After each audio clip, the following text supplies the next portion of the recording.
Mesdames, Mesdemoiselles, Messieurs, bonjour. Nous sommes heureuses de vous retrouver pour cette édition du journal ARTP de 16h30, les titres.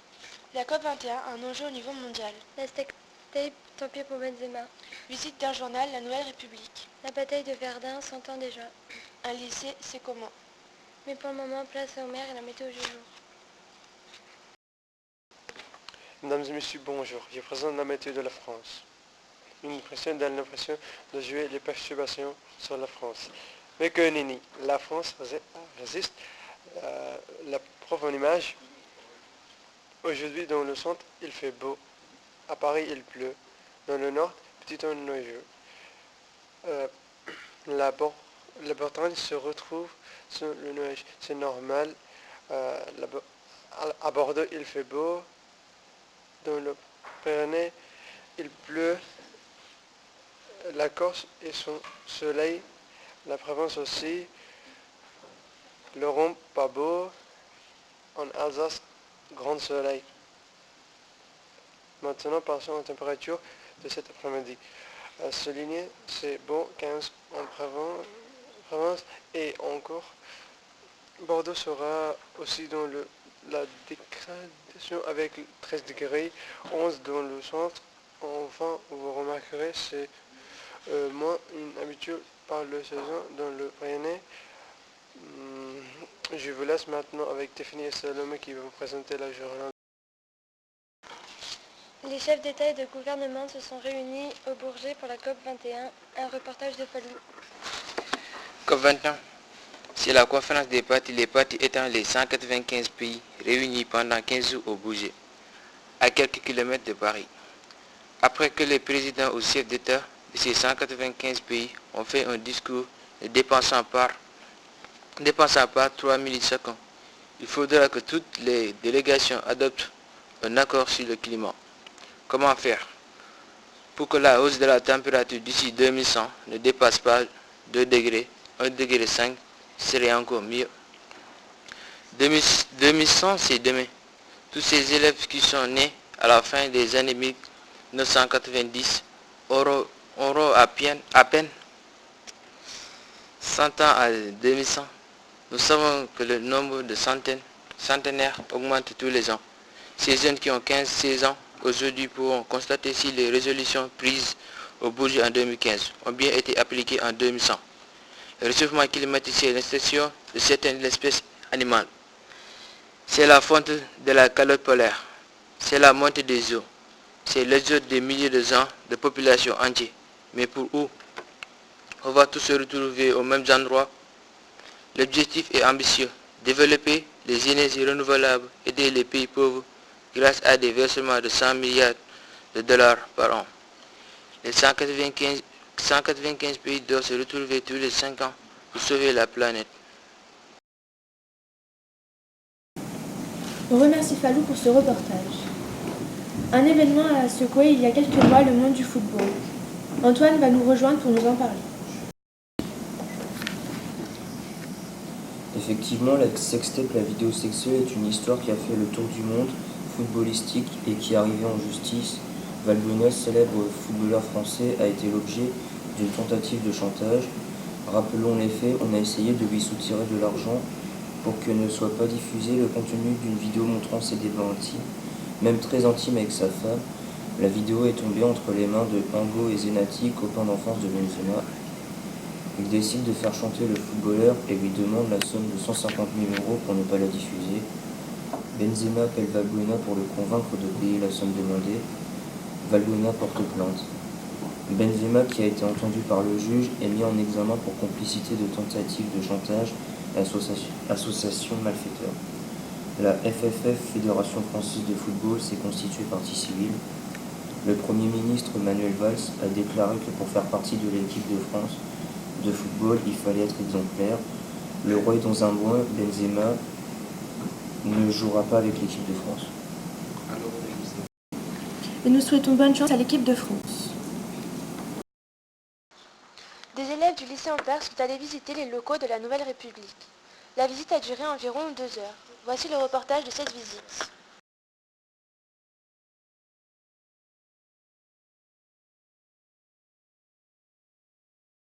On a commencé par regarder un document sur le journal La Nouvelle République qui nous présentait sa date de création en 1944 et tout le parcours du journal jusqu'à 2016. Puis nous sommes partis dans les locaux du journal. Là nous avons vu la salle de rédaction et le personnel du journal. Nous avons aussi vu la machine à imprimer le journal qui est installée sur 2 salles différentes. Pour cette imprimante géante, ils ont besoin d'un très grand nombre de papiers. Ils prennent donc des rouleaux de papier qui font 10,5 tonnes.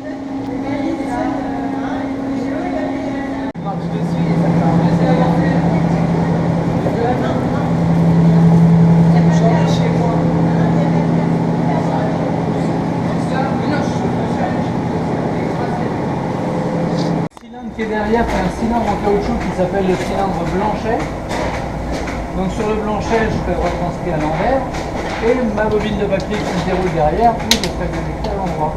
Donc tout ce que j'ai de ce côté-là, j'ai la main. Voilà. L'ANR est présente sur 5 départements répartis sur 2 régions, l'Indre-et-Loire, où se trouve le siège à Tours, l'Indre, le Loir-et-Cher, la Vienne, les Deux-Sèvres.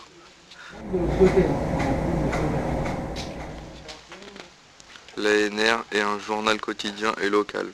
À l'ANR de Vendôme, il y a 2 journalistes.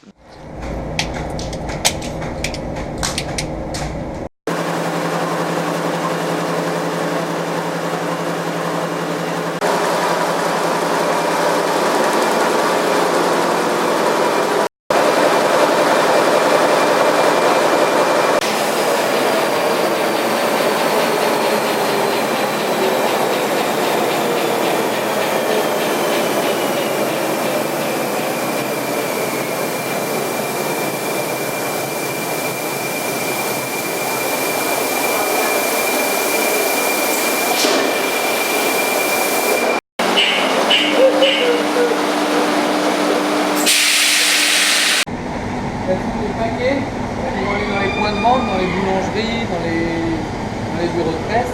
Les machines vertes, on va passer long là, alors je vous demanderai de toucher à rien, que les machines fonctionnent, donc c'est super dangereux. Ensuite, nous avons visité les studios de TV Tours. Il y a 4 émissions différentes sur cette chaîne. Donc dans leur studio, ils ont 4 décors. Ils sont équipés d'une régie, de plusieurs caméras et d'un fond vert. Numérotés qui font les émissions et c'est contrôlé de la table qui est juste là en fait. Voilà, donc le technicien va savoir quel spot allumer. Au plafond d'éclairage, il y en a pour 300 000 €. Une caméra de plateau, ça vaut 25 000 €. Une caméra de terrain, 18 000 €. Enfin, de faire de la télé, ça coûte super cher.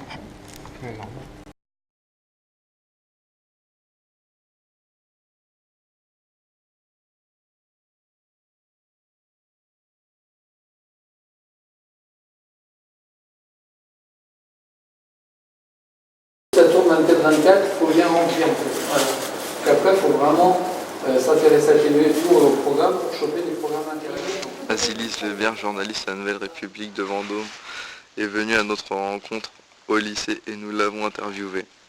Son salaire est de 2200 €, évolution de carrière, devenir chef de rédaction, aller en charge des faits divers et doit donc appeler tous les jours les policiers, les pompiers, la gendarmerie et les tribunaux afin d'être au courant de ce qui se passe pour rédiger ces articles. Lors de la rédaction, elle ne garde que les informations importantes pour le lecteur ou celles qui suscitent du débat ou qui apportent des informations inédites. Il faut un esprit de synthèse. C'est un travail très prenant qui lui laisse peu de temps pour une vie privée. Sympathique cette visite. Maintenant, au micro-trottoir, les journalistes de la rédaction sont allés dans les couloirs interviewer élèves et professeurs à propos des élections. Mais je crois que nous avons quelques problèmes techniques.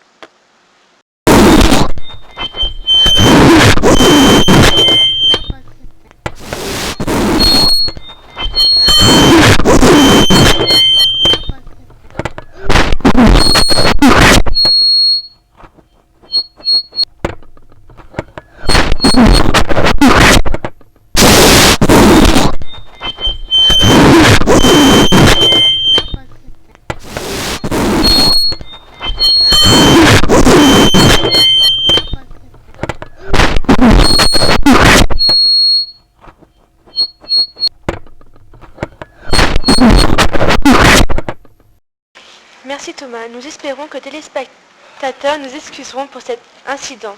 Nous allons reprendre le cours normal de notre journal avec un micro-couloir. Bonjour, quelles étaient les dernières élections pour lesquelles les Français ont voté? Alors, ils ont voté pour les élections régionales. Quel est le rôle du conseil régional?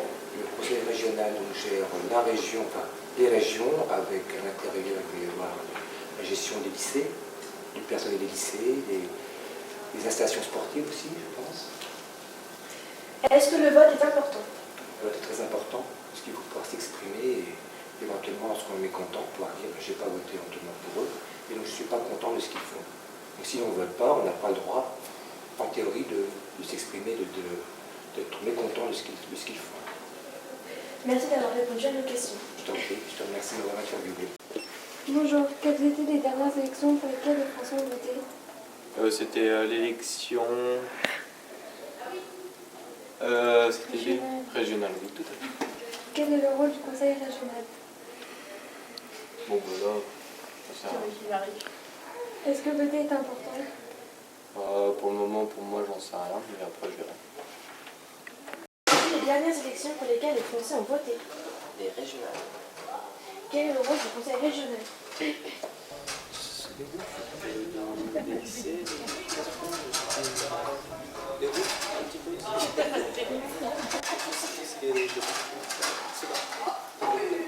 est-ce que le vote est important?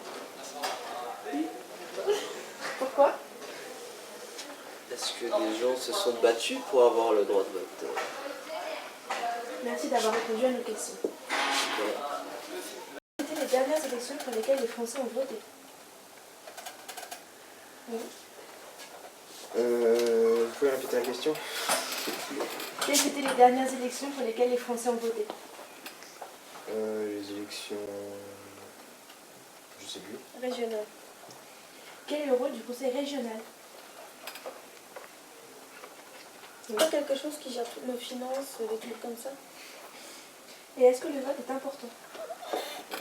Oui. Bah oui, quand même. Parce que s'il n'y a pas de vote, il n'y a pas de président, il y a tout ça. Merci d'avoir répondu à nos questions. Bonjour, quelles étaient les dernières élections pour lesquelles les Français ont voté? Les élections régionales. Quel est le rôle du conseil régional? Gérer donc les lycées, puis après la vie de tous les habitants de la région. Centre Val-de-Loire, ça a changé de nom. Est-ce que voter est important? Pour moi, oui. Personnellement, je vote tout le temps, mais oui, c'est important. Pourquoi? Au moins, on décide, nous, quelles personnes vont prendre des décisions pour nous. Donc, c'est important, je pense. Il y a 100 ans avait lieu une terrible bataille, la bataille de Verdun, un reportage photographique de Tiffany. 2016 est l'année du centenaire de la bataille de Verdun. Elle se déroulera du 21 février au 19 décembre 1916. Elle fit 300 000 morts français et allemands, 400 000 blessés.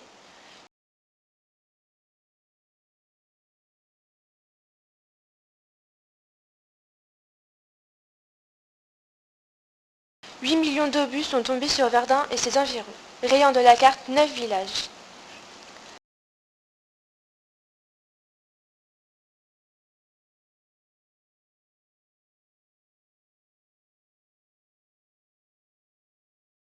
La vie à l'intérieur des forts était pénible, souvent coupée du reste du monde. Les hommes vivaient repliés sur eux-mêmes.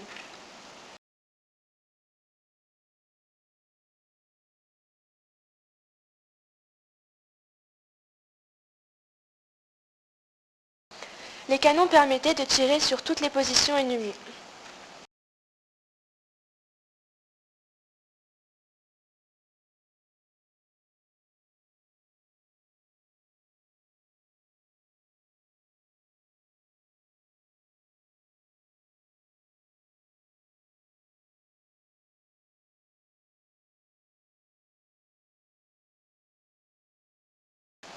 Des lieux commémoratifs sont répartis autour de Verdun à la mémoire des soldats allemands aussi.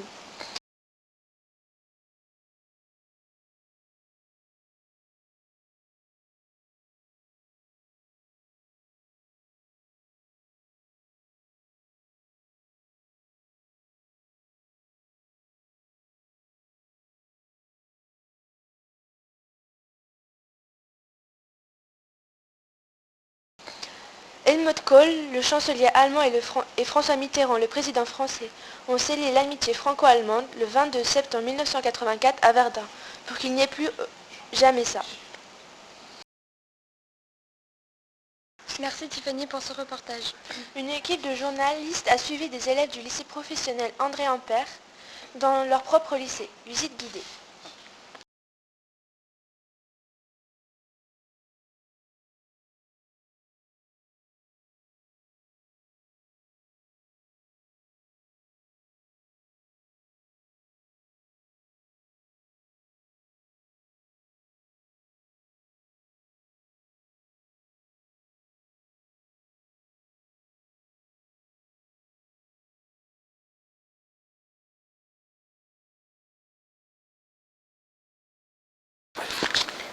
Nous suivons des élèves qui arrivent au lycée André Ampère. Il est 8h moins 20. Tout à l'heure, ils seront quelques centaines à suivre le même chemin pour se rendre dans les salles de cours de cet établissement. Vent de moi. Parce qu'en fait...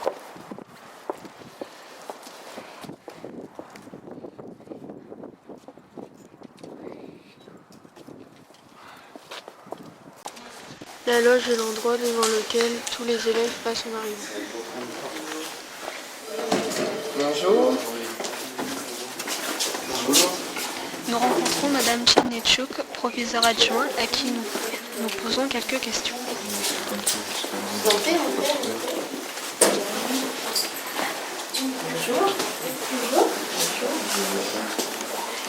Installez-vous, hein, vous pouvez vous asseoir. Installez-vous, restez pas. Merci. Quel est votre rôle dans le lycée? Alors, quel est mon rôle dans le lycée? Je m'occupe de l'organisation des emplois du temps, tous les plannings de courant, les déplacements de cours, les absences de professeurs, mise en place des projets, voilà. Et puis évidemment l'accompagnement des élèves, le suivi et l'orientation des élèves. D'accord, merci. Et je suis adjointe au proviseur. D'accord. Et comment on devient proviseur adjoint? Alors, on passe un concours, le concours de personnel de direction. Voilà. Il faut avoir fait bac plus 4 ou 5, avoir enseigné ou une expérience plus de 5 ans dans l'éducation nationale ou une application pour ce concours. D'accord. La cour de récréation est pour l'instant vide. Tous les élèves sont en cours. Nous croisons le chef cuisinier du SELF. Bonjour, combien y a-t-il de services dans la journée? 3 services. Le matin, le petit déjeuner, le midi déjeuner, le soir dîner, plus le goûter à 15h30. Combien de personnel pour faire la cuisine? 3 personnes en tout. Combien d'élèves peuvent manger dans le réfectoire? Maximum en une seule fois 300. Quel genre de produits sont utilisés? Un maximum de produits frais en viande et en légumes. Au revoir. Merci. Voici l'atelier bois où de futurs menuisiers apprennent leur métier.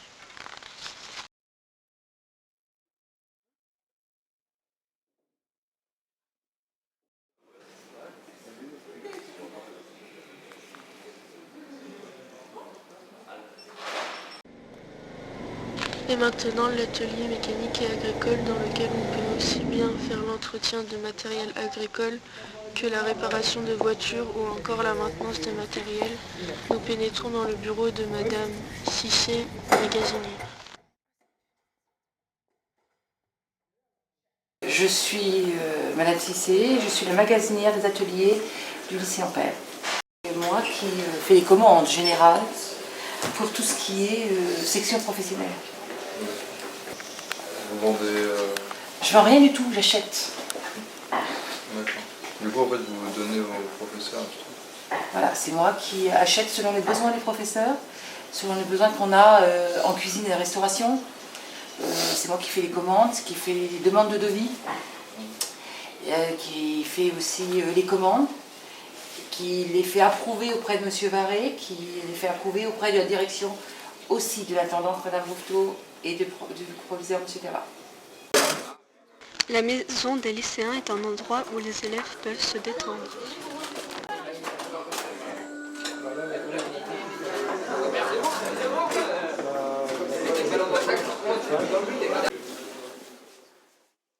Autre endroit important, le CDI où les élèves empruntent des livres, travaillent sur des ordinateurs, se documentent.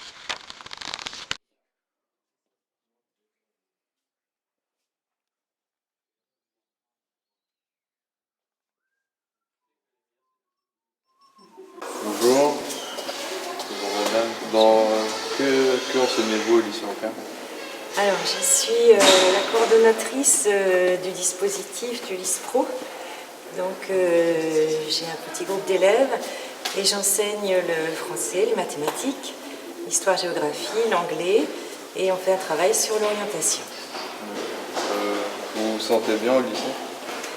Oui, je trouve que c'est un lycée agréable, très grand, en très bon état et l'ambiance est agréable.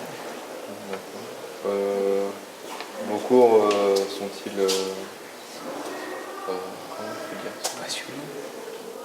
passionnants? Ah mais ça, c'est pas à moi de le dire. Il faudrait poser la question à certains de mes élèves qui ne sont pas loin.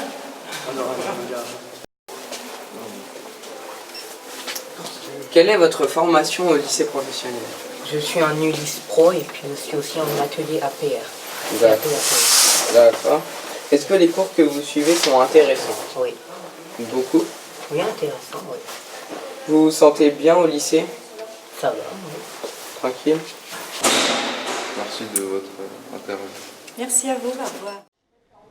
Nous entrons maintenant dans la salle des professeurs qui a une très belle vue sur le lycée.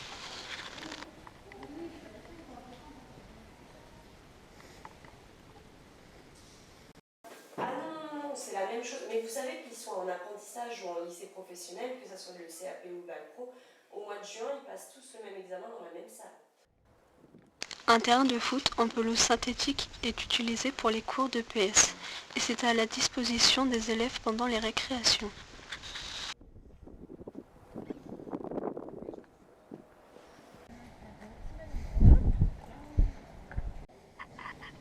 Le gymnase enfin permet la pratique de sport en salle.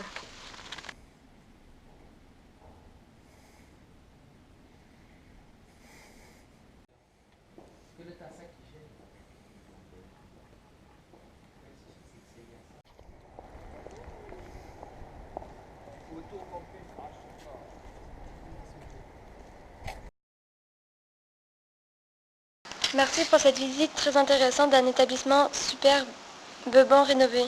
Pour terminer ce journal, nous allons faire un tour dans les coulisses. Nous allons vous montrer l'envers du décor.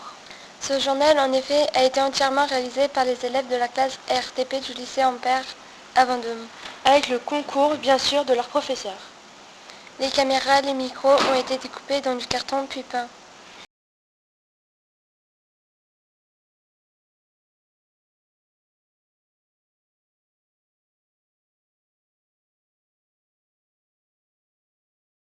Nous voici au lycée Ampère en présence de quelques élèves de la classe ARTP. Je suis avec Tiffany. Que faites-vous?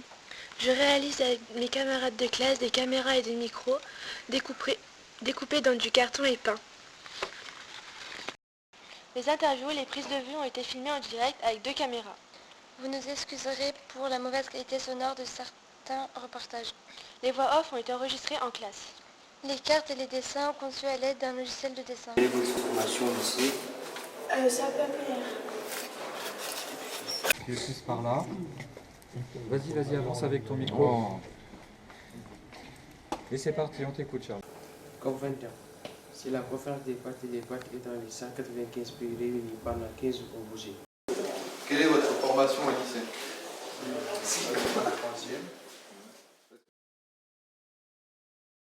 Ont participé à ce projet Mélanie, Laura, Maëva, Thomas, Bastien, Haché, Falou, Oumer, Mathieu, Antoine, William, Charlie, Pierre, Salomé, Tiffany.